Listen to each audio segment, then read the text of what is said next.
Is $6 billion enough to distract from a country's human rights record? That's what the Guardian newspaper says Saudi Arabia has spent on sports deals since 2021, and what some people say is sports washing. Today is about sports washing. But what if I told you that Saudi sports spending is just a tiny part of a massive plan to remake the country? I'm hearing so much about Saudi Arabia at the moment, mainly because of the millions it's spent on football, but the more I read, the more I learn about other things. A futuristic mirror city in the desert, remaking world golf, big money and big companies across the world. Yeah, it's a lot. So I'm going to try and talk you through what Saudi Arabia is actually doing and why it's spending billions on sport and mega projects. It feels like football this summer has been dominated by big players moving to Saudi Arabia for big money. It started with Cristiano Ronaldo going there on reported wages of over £177 million a year. Not bad, right?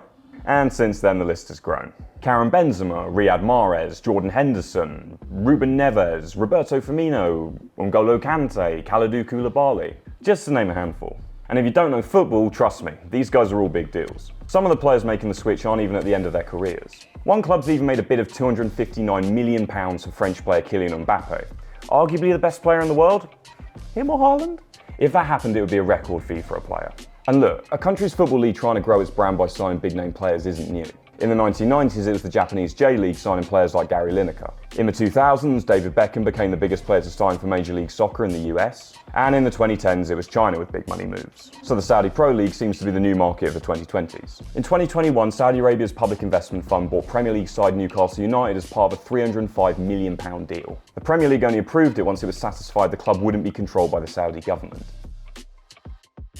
Okay, so where else is the money going? Saudi Arabia is investing in loads of different industries. I love gaming, and it turns out Saudi Arabia is pretty keen too. So much that apparently Saudi Arabia's public investment fund, the PIF, is going to put nearly $40 billion into making Saudi Arabia the ultimate global hub for gaming and esports by 2030. Remember that year, it's going to come up again. Earlier this year, the PIF bought a decent chunk of Nintendo. Guess they really like Legend of Zelda? To be fair, I thought the last one was pretty good. But apparently Saudi Arabia's had billions worth in loads of gaming companies, like Activision Blizzard that makes Call of Duty, EA that make the FIFA games, and Take-Two Interactive that does Grand Theft Auto. And literally this summer, Saudi Arabia hosted a tournament called Gamers 8 that had a prize pool of $45 million. So it's fair to say that they're taking gaming pretty seriously. And to be fair, the gaming industry is worth $180 billion a year. So how's Saudi Arabia paying for all this? Turns out the answer is actually pretty simple. Oil. To give you an idea of just how rich oil's made the country, the Saudi Arabian oil company Aramco is worth nearly $2 trillion, making it the third biggest company in the world. I mentioned Saudi Arabia's public investment fund, the PIF. You're going to hear about it a lot. The PIF's a sovereign wealth fund. It's when a country takes lots of money it's made from something, in this case selling oil, and invests it in lots of other things to benefit the country. Loads of countries have them. But the PIF is massive, about £500 billion worth. So why is Saudi Arabia doing all this? The thing about getting rich off oil is one day it's gonna run out. And what do you do then? That's where the public investment fund comes in. Remember I mentioned 2030? Saudi Arabia is basically run by this guy, Mohammed bin Salman, the Crown Prince of Saudi Arabia. He's overseen a strategy called Vision 2030, which is all about diversifying Saudi Arabia's economy, creating new jobs, and getting more women into work. It's almost like Saudi Arabia is trying to remake itself, and I guess if a country is ambitious, it wants to build a successful economy and compete with other countries. Vision 2030 is massive, and there's no way I can break it all down in this video, so here's just a few examples I've read about. There's things like NEOM, which is a $500 billion project to build an eco area in the desert that includes stuff like this line city and a floating city called Oxygen. And the public investment fund is invested in companies across the world, like Uber. There's also billions being invested in religious tourism. Saudi Arabia is where Mecca and Medina are, which are basically Islam's most sacred cities. There's been reforms for women too, like ditching a ban on women driving and letting them travel abroad without a man's permission. Sport's is another part of Vision 2030. Alongside football, the PIF set over $1 billion aside for its own golf tour. This resulted in golf's other two main tours agreeing to merge with it and get funding from it. Money talks. Then there's other sports they promoted, like boxing, F1 and tennis. But despite all this, every time Saudi Arabia buys something or launches a big project, I hear the same thing.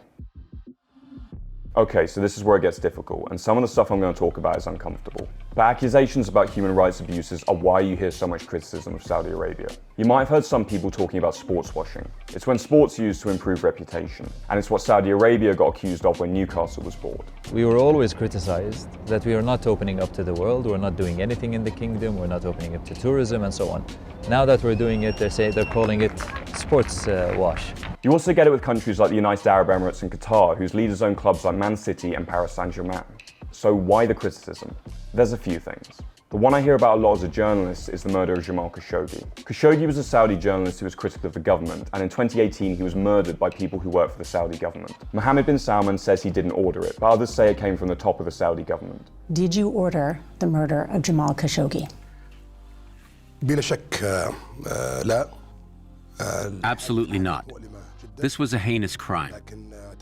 But I take full responsibility as a leader in Saudi Arabia. Executions happen a lot in Saudi Arabia. There was 81 in a day in 2022. And despite improvements for women, in 2018, 13 activists who were campaigning for women's rights were arrested, and there's accusations some of them were tortured. Then there's LGBTQ+ issues. When Jordan Henderson transferred to Saudi Arabia this summer, a lot of people were disappointed. That's because Henderson has been a big advocate for LGBTQ+ rights, and in Saudi Arabia, gay sex is banned and people can be killed for it. Things like this are why you hear so much criticism, and why sports stars like Lewis Hamilton have spoken out when they've gone there. Religions can change, rules can change, rulers can change those things, they have the power to. And the more Saudi Arabia does to expand its influence around the world, the more of this stuff you're going to hear.